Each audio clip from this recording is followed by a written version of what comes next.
Las palabras de mi nieta fueron como un rayo en medio de una tormenta silenciosa. Abuelo, mi papá me tocó abajo. Sentí que el aire me abandonaba, como si de pronto el mundo dejara de girar. La taza de té que tenía en la mano tembló, y unos segundos después cayó al suelo y se hizo pedazos. Pero lo que hice después, nadie en mi familia lo esperaba. Me llamo Anselmo Rivas. Tengo 76 años, y aunque mis piernas ya no me llevan tan lejos como antes, ese día me levanté con una fuerza que no sabía que aún tenía. Nací y crecí en un pueblo donde la familia lo es todo, donde callar era parte del deber, donde las heridas se escondían debajo de la alfombra del apellido. Pero yo no iba a ser parte de eso. Cuando mi nieta de apenas 8 años me dijo lo que su padre le había hecho, sentí que algo dentro de mí se rompía para siempre. Porque ese padre, ese hombre, es mi hijo. Antes de continuar, ya suscríbete al canal y déjame en los comentarios de qué ciudad estás escuchando esta historia. Sé que muchos van a juzgarme por lo que hice, o incluso dudarán de mis palabras. Pero te prometo que el final de esta historia es algo que nadie podría anticipar. Y te aseguro, te vas a quedar sin palabras. Todo comenzó una tarde cualquiera de domingo. El sol estaba bajando detrás de los cerros, y el aroma de sopa de pollo llenaba mi pequeña cocina. Mi nieta jugaba con una muñeca vieja que guardo en un cajón, esa misma que fue de mi hija, hace más de 30 años. Yo miraba por la ventana, pensando en los años que pasaron tan rápido, en mi difunta esposa, en los errores que cometí y en lo poco que uno puede hacer para enmendar ciertas cosas. Mi hijo, el padre de la niña, había pasado a dejarla por el fin de semana. Dijo que tenía cosas que hacer, que el lunes la pasaría a buscar. Yo asentí, como siempre, sin hacer preguntas. No quería problemas, y menos con él, que últimamente tenía el carácter por los suelos. La niña siempre ha sido muy callada, pero esa noche, algo en su forma de abrazarme fue diferente. Me abrazó más fuerte de lo normal. No era un abrazo de cariño, era uno de esos que uno da cuando necesita protección, cuando uno tiene miedo. Esa noche, mientras la arropaba en la cama, la vi mirar al techo en silencio, con los ojos bien abiertos. Me senté al borde de la cama y le pregunté, ¿pasa algo, mi amor? ¿Tuviste una pesadilla? Ella tardó en responder. Sus manitos jugaban con el borde de la sábana, y entonces, sin mirarme a los ojos, lo dijo. Mi papá me tocó abajo, abuelo. No lloró, solo lo dijo, como si no entendiera aún la gravedad de sus palabras, como si solo necesitara que alguien lo supiera. Yo me congelé. Quise pensar que entendí mal. Quise creer que se refería a otra cosa. Pero cuando le pedí que me explicara, con voz temblorosa, ella fue clara. Cuando estaba en su casa, me dijo que era un juego, que no le dijera a nadie. Ahí supe que no había margen de error. En ese instante, algo dentro de mí despertó. No era solo indignación. Era rabia. Era dolor. Era la memoria de tantos silencios que presencié en mi juventud, de tantos abusos encubiertos por la vergüenza, por el que dirán, por el apellido. No iba a repetir esa historia. Me levanté, marqué 911 y dije con voz firme, aunque por dentro me deshacía: quiero hacer una denuncia por abuso infantil. El agresor es mi propio hijo. Mientras esperaba que llegara la policía, la senté conmigo en el sillón, le di una manta y la abracé. No dije nada más. Solo le acaricié el cabello mientras ella miraba la televisión como si nada hubiera pasado. Ella no entendía la magnitud de lo que acababa de hacer, pero yo sí. 20 minutos después, las luces de la patrulla iluminaron mi calle. Esa imagen la tengo grabada en la retina como si fuera una película. 2 oficiales bajaron del auto. Uno de ellos, un hombre joven, me miró con cierta compasión cuando le expliqué. Me preguntó si estaba seguro de lo que decía. Le repetí las palabras exactas de mi nieta. Mi deber es protegerla, aunque me cueste el alma. La niña fue llevada a revisión médica. Yo fui citado a declarar, y mi hijo fue detenido al día siguiente. Desde ese momento, mi vida cambió para siempre. Vecinos dejaron de saludarme. Familiares me dieron la espalda. Algunos me acusaron de traidor, de exagerado. ¿Cómo podés denunciar a tu propio hijo?, decían. Pero yo me repetía lo mismo cada noche cuando ya no podía dormir. Más traidor sería si me callara. Y esto apenas comenzaba. Los días siguientes fueron los más largos de mi vida. Mi casa, que solía ser un lugar de refugio, se volvió un campo de silencio tenso. Cada rincón parecía observarme, como si las paredes también supieran lo que había hecho. Algunos dirán que soy valiente, otros que soy un traidor. Pero nadie más tenía que mirar a esa niña a los ojos cada mañana. La pequeña no hablaba mucho. Se aferraba a su peluche como si fuera un escudo contra el mundo. Comía poco. Dormía conmigo en el sofá, porque no quería estar sola. Y aunque no entendía del todo lo que estaba ocurriendo, sabía que algo grave había pasado. Mi hijo fue detenido, pero no tardaron en soltarlo.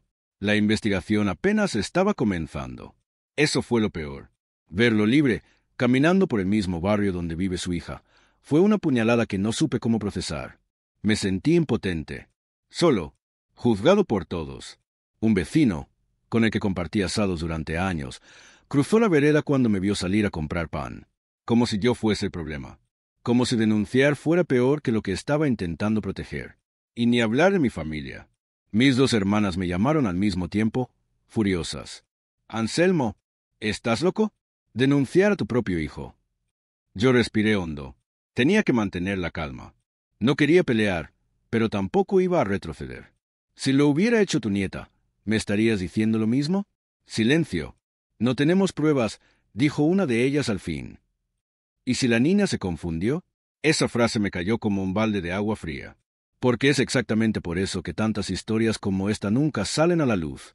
Porque cuando una niña habla, muchos prefieren cerrar los oídos. Yo no. Yo elegí creer. Y no porque tenga odio hacia mi hijo. Dios sabe que lo crié con amor, aunque también con errores. No soy perfecto. Fui un padre duro, distante a veces. Pero eso no le da derecho a nadie a romper la inocencia de una criatura. En esos días, me sentaba en la mesa con la niña y le contaba historias de cuando era joven. Historias simples, de campo, de gallinas que perseguía en la chacra y de cómo conocía a su abuela. Ella sonreía apenas. Poco a poco, volvió a jugar, a dibujar. Me hizo un dibujo con crayones donde aparecíamos los dos, tomados de la mano. Arriba, escribió con letras torcidas: «Te amo, abuelo». Lo enmarqué. Fue ese dibujo el que me dio fuerzas para hacer algo más. No podía quedarme de brazos cruzados esperando una decisión judicial. Tenía que actuar. Primero, pedí la custodia temporal de la niña. No quería que, por ningún motivo, alguien la devolviera a su padre durante el proceso. Fui al juzgado, presenté la denuncia que ya había hecho y expliqué la situación. La asistente social me escuchó con atención. Me dijeron que iniciarían un estudio, que vendrían a evaluar mi casa, mi situación emocional, mi capacidad para hacerme cargo. Yo asentí. Que vinieran, que vieran que esta casa, aunque vieja, es un lugar seguro. Al día siguiente, llegaron 2 trabajadoras sociales. Revisaron cada habitación. Me hicieron preguntas sobre mis ingresos, mis medicamentos, mi estado de salud. Me preguntaron si tenía alguien que me ayudara en caso de emergencia. Les dije la verdad, estoy solo. Pero por ella, haría lo que fuera. Uno de los momentos más difíciles fue cuando la psicóloga le preguntó a la niña: ¿te sentís segura con tu abuelo? Ella la miró y respondió con firmeza: él me cuida. Siempre. Se me hizo un nudo en la garganta. Si estás siguiendo esta historia y te está conmoviendo, te invito a que te suscribas al canal y le des like al video. Así más personas conocerán este testimonio y quizás podamos ayudar a alguien más. Los días se transformaron en semanas. Cada mañana, esperaba junto a la niña el resultado de la evaluación psicológica, las entrevistas, las declaraciones. Y cada tarde, le preparaba una sopa caliente y le enseñaba a jugar a las cartas. Una noche, mientras lavábamos los platos juntos, me miró y me dijo: ¿ahora soy tu hija? Sentí que el corazón se me encogía. La miré y le respondí con una sonrisa forzada: eres más que eso. Eres mi tesoro. Ella se abrazó a mi cintura y no dijo nada más. Poco a poco, la gente del barrio fue enterándose de los detalles. Algunos cambiaron su actitud. Una vecina se acercó un día con un pastel. Anselmo, te admiro. Yo no habría tenido ese coraje.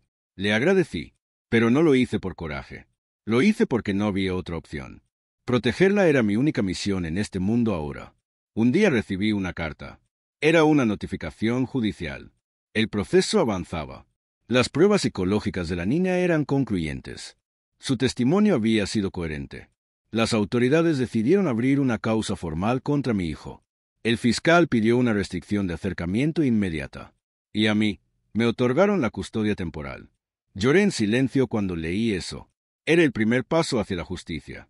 Pero también era el inicio de algo más grande. Porque lo que estaba por venir, nadie lo imaginaba. El día que mi hijo cruzó la calle para mirarme a los ojos, sentí el mismo frío que se siente antes de una tormenta. No me dijo nada. Solo se detuvo frente a mi vereda, con las manos en los bolsillos y una mirada que ya no era la de un hijo, era la de un extraño que no me perdonaba haber dicho la verdad. La niña estaba dentro, jugando con sus muñecas. No sabía que su padre estaba ahí. Y yo, parado en la puerta, entre él y ella, fui consciente de algo. Ese era mi lugar ahora. El muro, el escudo, el último hombre en pie. Mi hijo dio un paso hacia mí. ¿Estás feliz?, dijo con la voz ronca. ¿Te sientes mejor arruinándome la vida? Me mantuve firme. No iba a temblar, aunque por dentro me partiera en 1000 pedazos. No arruiné tu vida, le respondí. Solo protegí una. Él rió, sin alegría. No hay pruebas. Es una nena. Se inventan cosas. Las pruebas están en su voz, le dije. En su miedo, en su silencio, en cómo no podía dormir por las noches. Y entonces bajó la mirada. Por un segundo, no vi rabia. Vi vergüenza, culpa, pero fue solo un segundo. Luego volvió a alzar la cabeza y me dijo algo que nunca olvidaré. Ya no soy tu hijo. Y se fue. Me quedé ahí, sintiendo que me acababan de cortar algo por dentro. Pero no lloré. No esa vez.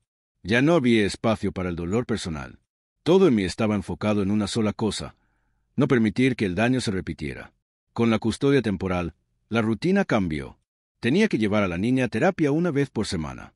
La psicóloga era una mujer paciente, cálida, con una voz suave. En cada sesión, ella ayudaba a mi nieta a reconstruir su confianza. Yo esperaba afuera, leyendo el mismo libro desde hacía un mes, sin pasar de la página 30. Mi mente no estaba allí.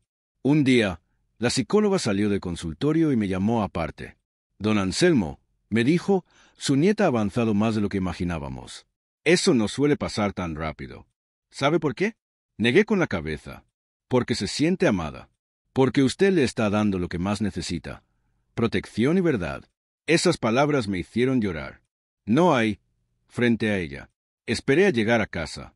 Me encerré en el baño y lloré en silencio, como hacen los hombres de mi generación, los que fueron enseñados a no mostrar debilidad. Pero esa noche me permití ser frágil. Días después, recibí una citación del juzgado. La causa contra mi hijo avanzaba, y yo debía presentarme como testigo principal. Me temblaron las manos al leer el papel. Sabía que llegaría ese momento, pero no imaginaba el peso real que tendría. Ir a declarar contra tu propio hijo no es algo que uno esté preparado para hacer. Cuando llegó el día, me puse la mejor camisa que tenía. Planché mi pantalón viejo con esmero. Me miré al espejo y apenas me reconocí. Había canas nuevas, ojeras profundas, pero también había una firmeza en los ojos que no veía desde hacía años. La sala del juzgado era fría. Las paredes blancas, los bancos duros. Me senté y esperé a ser llamado. Cuando pronunciaron mi nombre completo, sentí que el corazón me retumbaba en el pecho. Caminé hasta el estrado. Juré decir la verdad. Y entonces conté todo. Cada palabra, desde la confesión de la niña hasta mi decisión de llamar a la policía. Hablé sin odio, sin rencor. Hablé como un hombre que ya no tenía nada que perder, excepto su conciencia. Cuando terminé, vi a mi hijo al fondo. No me miraba. Tenía la vista fija en el suelo. No sé qué sintió. No sé si le importó. Pero yo, al bajar de ese estrado, sentí que había honrado mi rol de padre. No con él, sino con ella, con la niña que ahora dependía de mí para reconstruir su vida. Los días siguientes fueron más livianos. No porque el proceso terminara, aún faltaba, sino porque ya no tenía dudas de que había hecho lo correcto. Una noche, mientras cenábamos, la niña me dijo: «Abuelo, ¿puedo invitar a mi amiguita a dormir el sábado?» «Claro que sí, mi amor», le respondí. Y ahí entendí algo. Estaba volviendo a confiar. Volví a imaginar un mundo donde podía jugar, reír, compartir. Y eso, para mí, era la mayor victoria. Pero todo se complicó nuevamente cuando recibí un sobre sin remitente en el buzón. Lo abrí con manos temblorosas. Dentro, Había una nota escrita a mano, con letras apretadas. No deberías haber hablado. No sabes con quién te metiste. Sentí que me helaba. No había firma. No había pistas. Solo esa amenaza. Miré alrededor. Nadie en la calle. Cerré la puerta con llave y abracé a la niña con más fuerza que nunca. ¿Quién me había enviado eso? ¿Y qué significaba realmente? Lo que descubrí después me dejó sin aliento. Guardé la nota en el cajón donde antes guardaba cartas de amor de mi esposa. Ahora, en lugar de recuerdos, aquel cajón guardaba una amenaza. No sabes con quién te metiste. Leí esa frase tantas veces esa noche que me la memoricé. No pegué un ojo. Me senté en la cocina, con la luz apagada, escuchando cada crujido de la madera, cada ruido de la calle, como si el peligro estuviera al acecho, respirándome en la nuca. No le dije nada a la niña. ¿Cómo explicarle que ahora, además de protegerla del pasado, también debía protegerla de algo que ni yo entendía? A la mañana siguiente, fui directo a la comisaría. Mostré la nota. El oficial que me atendió la leyó con atención, la guardó en una bolsa plástica y tomó una denuncia formal. Me preguntó si sospechaba de alguien. No tengo pruebas, le dije, pero sé que esto no vino de un extraño. Porque para mí ya era claro.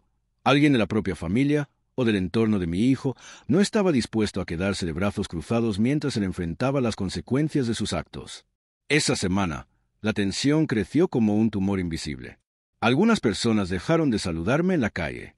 Otras bajaban la cabeza al cruzarse conmigo.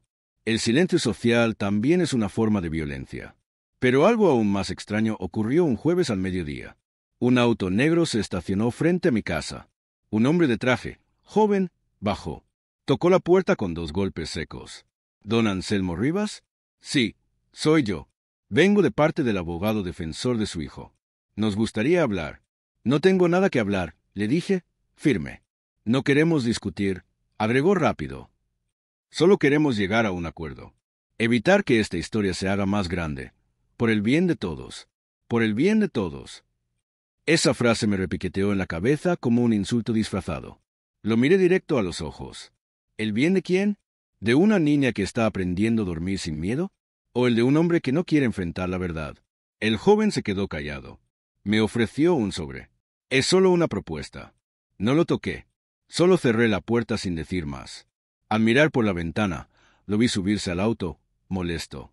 El vehículo arrancó despacio y se perdió en la calle. Querían comprar mi silencio. Esa noche, escribí una carta.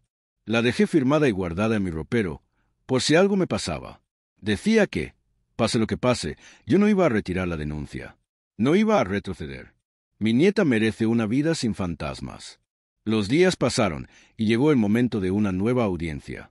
Esta vez, se presentarían nuevas pruebas, el informe psicológico oficial y una grabación que la niña hizo con su terapeuta, donde hablaba, con sus palabras, de lo que vivió. No estuve en esa audiencia. No quería estar presente cuando esas palabras fueran reproducidas. Pero al salir, mi abogada me llamó por teléfono. «Don Anselmo», me dijo. Fue claro, muy claro. El juez escuchó. El fiscal escuchó. Y algo cambió en el rostro de todos. Suspiré. Era un pequeño alivio, pero también una enorme tristeza, porque ninguna verdad debería doler tanto. Al volver a casa, encontré una carta diferente en el buzón. Esta sí tenía remitente. Era de mi hermana menor. Nos habíamos distanciado desde que hice la denuncia. La abrí. Decía, Anselmo, perdón. No quise entender, no supe cómo hacerlo. Ahora veo que hiciste lo que muchos no se atreven.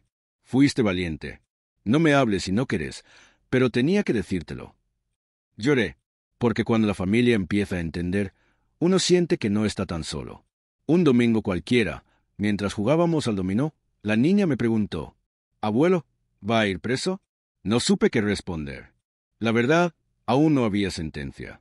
Y ella, aunque pequeña, ya sabía lo suficiente como para hacer esas preguntas. «No lo sé, mi amor», le dije. «Pero lo importante es que vos estés bien, que vos estés segura». Ella asintió, como si eso bastara. Pero entonces dijo algo que me dejó helado. «Si vuelve, ¿me vas a seguir defendiendo?» La abracé fuerte. «Hasta mi último día, chiquita. Hasta el último». Pero lo que sucedió días después fue algo que ni yo, con toda mi experiencia de viejo, pude anticipar. Un auto del juzgado llegó a mi puerta. Una funcionaria bajó con un sobre. Don Anselmo, dijo con una sonrisa tenue, traigo una resolución urgente. Mis manos temblaron al recibirla. Me senté en la mesa, la niña a mi lado, y abrí el documento. Era oficial. El juez me otorgaba la custodia definitiva. Y más aún, autorizaba el cambio de apellido de la niña si así lo decidía más adelante. Lloramos los dos. No entendía del todo, pero algo en mi reacción la hizo saltar de alegría. Me abrazó y me dijo, ¿ahora sí soy tu hija? Y por primera vez le respondí con el corazón abierto. Sí, mi amor. Para siempre. La historia aún no terminaba. Aún faltaba la sentencia final, la decisión sobre mi hijo y el cierre legal del caso. Pero en ese momento, en esa casa humilde, dos almas rotas comenzaron a reconstruirse juntas. Y lo que descubrí poco después, cambiaría todo de nuevo. El día de la sentencia final amaneció gris, como si el cielo supiera lo que estaba en juego. Me levanté antes del amanecer. Preparé café, pero no pude tomarlo. La niña dormía tranquila, abrazada a su peluche. No la desperté. No era un lugar para ella. Ese era mi combate final como abuelo, como padre y como hombre. Caminé hasta el juzgado con el paso lento de quien arrastra no solo los años, sino el peso de toda una vida. En el bolsillo llevaba el dibujo que me había hecho, ese donde aparecíamos tomados de la mano, bajo un cielo celeste. Era mi amuleto, mi escudo. Al llegar, vi a mi hijo. Estaba acompañado de su abogado. No me miró. Yo tampoco lo busqué con la mirada. Entre nosotros ya no había nada que pudiera repararse con palabras. Solo quedaba la verdad, esa que yo había decidido sostener aunque me costara la sangre del corazón. El juez entró. Todos se pusieron de pie. El ambiente era frío, denso. El silencio era tal que se podía escuchar el roce del papel cuando el secretario acomodaba los documentos. Y entonces, sin rodeos, el juez leyó. Luego de evaluar los informes psicológicos, testimonios y pruebas presentadas, este tribunal considera que existen elementos suficientes para dictar sentencia condenatoria. No escuché el resto. Las palabras se fueron desdibujando, como si el mundo se volviera un eco lejano. Solo supe que la justicia había hablado, que el hombre que una vez llamé hijo había sido encontrado culpable. La condena no fue larga, lo suficiente para marcar un precedente, lo suficiente para que la niña pudiera crecer sin miedo. Salí del juzgado con el alma hecha trizas, pero con el pecho en alto. Sabía que había hecho lo correcto, incluso si eso significaba caminar solo el resto de mis días. Esa tarde, me senté con la niña bajo el naranjo del patio. Ella jugaba con un avioncito de papel. No entendía los detalles, pero se sentía la calma que había vuelto a nuestra casa. «Abuelo, ¿ya terminó?» «Sí, mi amor, ya terminó». Ella sonrió, y sin decir nada más, se sentó sobre mis piernas. Apoyó su cabeza en mi hombro. Sentí su respiración tranquila. Y ahí, por primera vez en mucho tiempo, lloré de alivio. Pero la historia no cerró ahí. Semanas después, fui citado nuevamente. Esta vez, no era para declarar ni para firmar papeles. Era para recibir una información confidencial. El fiscal me esperaba en una oficina pequeña. Tenía una carpeta en la mano. Don Anselmo, dijo, serio. Durante la investigación, surgió algo que no esperábamos. Algo que quizás usted debe saber. Me mostró una serie de declaraciones. Personas del entorno de mi hijo. Testimonios que revelaban un patrón. Mi hijo ya había sido denunciado por comportamiento inapropiado con otra persona años atrás. Un caso cerrado por falta de pruebas. Archivado. Silenciado. Y ahí lo entendí todo. Entendí por qué esa nota anónima decía, no sabes con quién te metiste. Entendí que mi hijo no actuaba solo. Que había quienes lo encubrían, lo protegían. Gente que prefería el silencio antes que enfrentar la verdad. Pero también entendí que mi voz fue la que rompió ese ciclo. Volví a casa con esa carpeta bajo el brazo, pero decidí no mostrarla a nadie. Ya no era necesario remover más dolor. La justicia había hecho su parte. Y nosotros también. La niña empezó a ir a clases de danza. Hacía girar su vestido frente al espejo con una alegría que solo tienen los que han vuelto a sentir que el mundo es un lugar seguro. Una noche, mientras cenábamos, me miró y dijo, «Abuelo, quiero cambiarme el apellido. Quiero tener el tuyo». Me quedé en silencio. Tragué saliva. «¿Estás segura, mi amor?» «Sí. No quiero llevar el de él. Quiero el tuyo, porque vos me salvaste». Lloré. Otra vez. Ya no me da vergüenza decirlo. Porque un hombre no es menos hombre por llorar. Es más humano. Con el tiempo, esa niña floreció. Se convirtió en una jovencita segura, valiente, llena de luz. Hoy tiene 16 años. Y cada vez que me abraza, sé que valió la pena todo lo que perdí. Sí, perdí un hijo, pero salvé a una hija. Y si algún día alguien me pregunta si me arrepiento de haberlo denunciado, les diré con la frente en alto. Me habría arrepentido toda la vida de haberme callado. Amigo que me escucha, si llegaste hasta aquí, déjame decirte algo. No hay apellido, sangre ni lazo familiar que esté por encima del deber de proteger a un inocente. El silencio es cómplice. La verdad, aunque duela, es el único camino que deja dormir en paz. Comenta de qué ciudad estás escuchando esta historia. Suscríbete al canal y dale like si crees que más personas necesitan oír este mensaje. Gracias por acompañarme.